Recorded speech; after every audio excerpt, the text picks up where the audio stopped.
Aha. Hang on 1 second. We're gonna go Ziggy, uh, Volume Two. I missed something. Can you say it again? Yeah, he misses everything. Volume Two.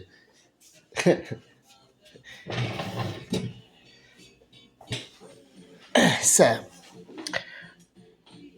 I'm CJ Miller. I'm in Shreveport, Louisiana. I'm across the Red River from beautiful Bossier City, Louisiana. So I have a fillet of catfish here, um, and well, I'm going to tell you about this, and I didn't mind this so much because I knew that I was going to use a spicy mayo that, you know, no, this is a spicy mayonnaise. We've been using it in Louisiana forever with our seafoods or whatever. It's a twist on a remoulade. The spice and the paprikas and everything like that. Kind of give it. This is what we would call almost a remoulade sauce, which is basically a mayonnaise based sauce. And mayonnaise being one of the five mother sauces of French cuisine. Actually, cuisine is a French word. You use cuisine to describe food, you may as well just be calling it French.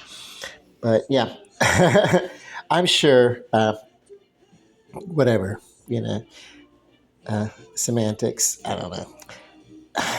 Okay, so this is battered in, and it's panade, meaning that it's shallow pan fried. A little bit of oil, maybe enough to coat and come up maybe half of the fillet. So it's enough to pan sear on one side and then flip and then pan sear on the other side. About 5 minutes each side in medium high heat because I was using a non-stick skillet to begin with. And so what you don't want to do with that is you don't want to go too high. And so I was going back and forth. You want to watch the heat adjust it. If it gets a little too hot, the oil, turn it down a little bit when you're pan frying.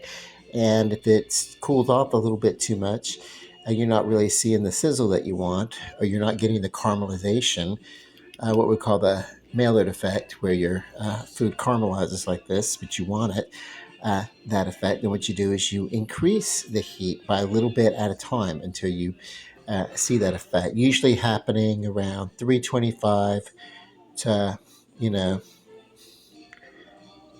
400. Maybe that's even a little bit too high. You with something like a fish anyway. It's like you just want to be careful because you can like overdo this. And this was born basically this treatment, and I've done it before, but originally it was done out of necessity. I had back in the day there was a time I just did not have hardly any money to run to the corner store and get something that I needed, like some flour or something to like do a light breading on some food or another that I was cooking. And so what I did have, and don't you laugh at me because I'm telling you this totally works, uh, especially when you're going to use a remoulade, a French sauce, a cocktail sauce, anything tomatoey. This would work too. Uh, Anything with a strong, powerful flavor, you can use this. But I had a pancake and waffle batter, and yeah. As a matter of fact, I think it was fish, but I don't think it was catfish. I think at the time it was, what was I doing? Maybe a tilapia or a besa or something like that. It's something very very similar to catfish. Um, but anyway, all I did was take the catfish, freshly thawed, uh, and then put it in because I keep catfish fillets around, but I get them uh, fresh from the butcher, the catfish and the butcher and everything in the grocery store, where they get those nice, lovely fillets. I get those because they're well skinned, where sometimes if you get them pre frozen in the bag and they come through, like at, say, your Target or Kroger or your Walmart supermarket, like frozen bag, but just catfish, sometimes they're not fully the skin's not fully pulled from the catfish. Do you maybe get that underside that's got like a little bit of skin to it or something? And it's like, that is not acceptable to me. When I'm going to go fry a catfish, I need that skin all the way off. And so if I get it, premium, a nice little premium cut from the meat section, the butcher section of the grocery store, then I know that I can have them. Make sure that give me pieces that have no uh, residual skin on it, because the taste of a catfish skin will totally throw things off no matter what I do. I can, um, it's unacceptable. I'm not trying to eat a sardine here, So this is a catfish fillet, and dredge it, and I would suggest lightly dredging it uh, in the pancake batter, and to the pancake batter, what I've added to just the powder, what I've added a little bit, probably to enough, to do this amount here.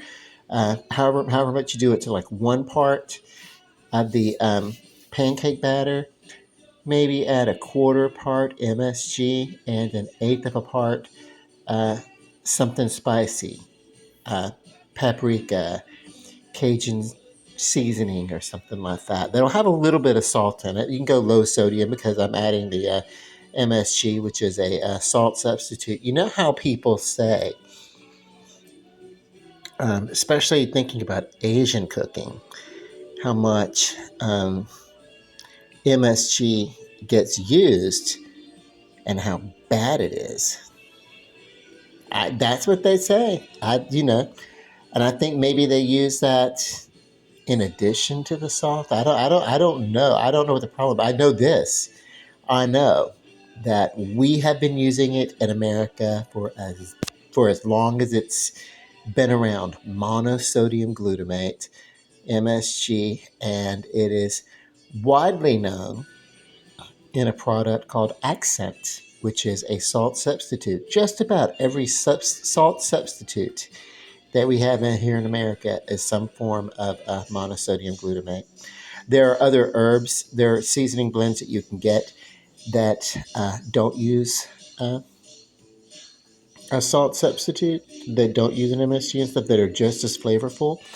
Um, a lot of the Mrs. Dashes and stuff like that, maybe some of them don't have MSG. I think some of them do, though, But I don't understand. Like, I think that's maybe just a kind of a bias against that particular cuisine, Asian cuisine in general. Oh, don't whatever. We're kind of at a, to be honest with you, we're kind of at a commercial or a commerce war with China. That's real for our economy and everything. I really support that. But also, as a foodie, I want to be honest. I I don't know. Uh, Monosodium glutamate, Accent, salt substitute. So it's that's it. It's basically, And I used to really, I broke it down in my mind, and I thought it was so much.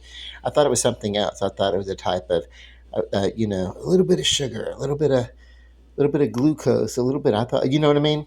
It's not. As a matter of fact, let me go break this down. Okay, so here we go. The chemical formula. Uh, you know, uh, 5 carbon, eight hydrogen, 4 oxygen, and 1 sodium.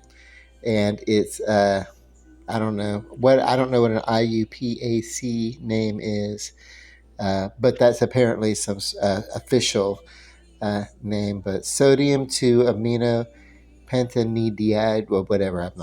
I'll look it up later. Whatever. Here it is. You can find it yourself. So anyway, there you go.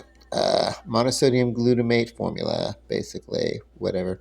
Okay, so it is a sodium salt, but for almost the same, like if per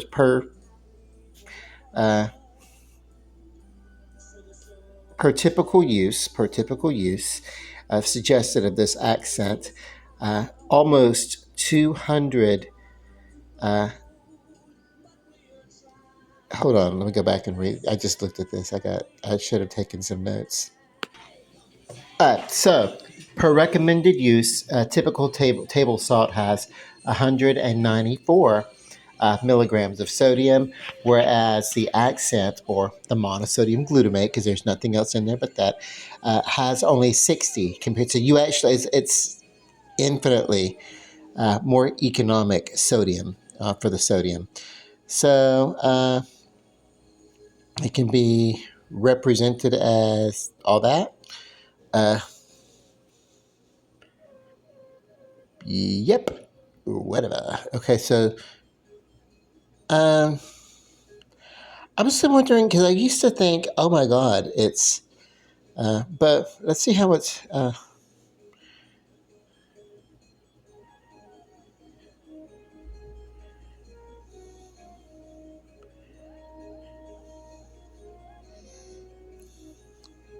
Let's see how it's manufactured. That's what I want to do. Hang on. So here we go. This will attest for the slight uh, sweetness to the salt, or the way that it's made. So uh, I've never really had an issue with MSG. I've been to a lot of. I've been to a lot of restaurants. I've worked in a lot of restaurants that have used MSGs. Uh, you know, they just don't call it that. They'll call it something. Usually an accent, or they'll uh, or a product that manufactures directly to high volume restaurants. Some ingredients, say seasonings and things like that. So it's a fermented vegetables to which hydrochloric acid, is added to create that. So what happens is that's what salt is anyway. Table salt. Don't let this scare you because salt is a chemical reaction between an acid and a base, and so. You get that chemical reaction based on blending neutralizing the acids and the alkalis, and then the resulting what's left behind of that, the byproduct is some form of a salt. That's very early chemistry. So don't get scared about this. If you use table salt, you use something very similar. So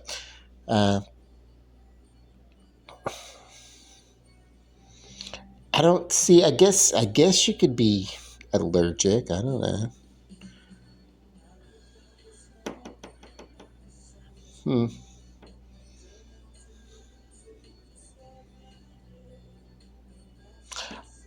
I don't know. I have, and it's not illegal. What are they? Why did it? I hope it's not, because it certainly isn't. Because I just bought some in the store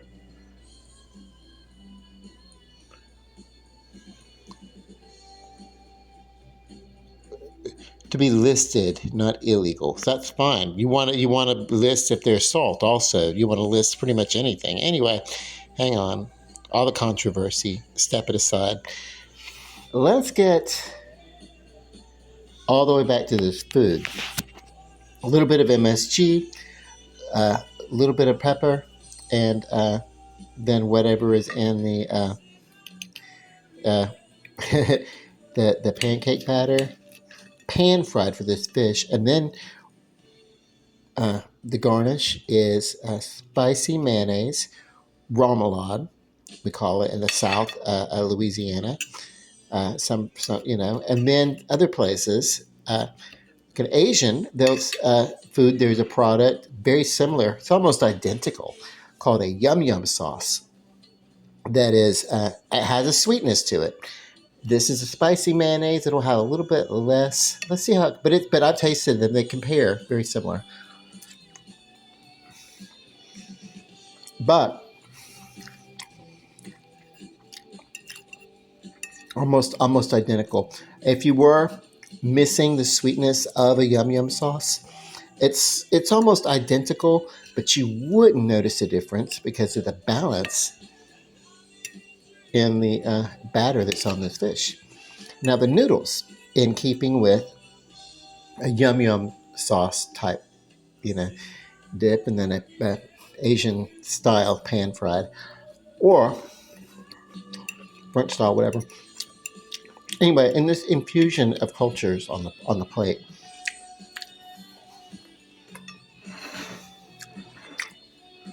we have an American version of an Italian classic, um, but whatever. See, these are egg noodles, and your any packet that you use, just that instant egg noodle packet, maybe has its own little seasoning. Uh, you know, uh, plenty of common brands that are out there. And to that, what I did was I added a Spanish shredded cheese, the shredded, and blended cheeses that are of the Mexican variety that you get, or you're gonna sprinkle on your tacos or something like that, like a 4 cheese Mexican blend of shredded cheeses. Add that into the pan, and on top, and you get like a really easy egg noodle cheese. So instead of a macaroni and cheese, you'll get an egg noodle and cheese, which egg noodles do not have the same consistency as a traditional macaroni or semolina. That's another word for pasta. You know, spaghetti, angel hair, manicotti, all the Italian pastas. Typically, they're the same dough. It's just the thickness and the density and the shape um, will have an effect on their texture. They're very similar to a dumpling. Egg noodle is kind of a cross between that middle of the road between a dumpling and a semolina pasta kind of thing, in texture and flavor. So, um, um, but yeah, but all the Italian type pastas that we generally know of, they're almost all the same macaroni type. Like macaroni could be used um, across the board for most of them. Um, you know, so uh, the more you know. Because when I was a kid, I was like macaroni and cheese. But if you'd have served me something other than elbow macaroni, I probably would have had cow. I'd be like, what? Okay. A real simple meal, not wrecking my diet. It is supplying me with, after a day of fasting, and uh, I really just very little, well, I will not say very little carbs, but uh, I had carbs at brunch on Saturday. That was about it. And then not any for dinner, but I sure did fast all that Sunday. And now it's early Monday morning, but this is my supper. It's about 1:30 a.m. So I'm like, oh no, it's 2. It's 2 o'clock. That's why I'm scarfing this down like this. Oh my God. So yeah, I well needed, really, really, really needed very well these carbs. Okay, so um um here, let me turn my thing back on. I love this. There we go. I had it set to go with the beat, but also the music was turned down so it wasn't picking up on the beat. But yeah, love and light. God bless. Bon appetit. And for you going to bed, good night.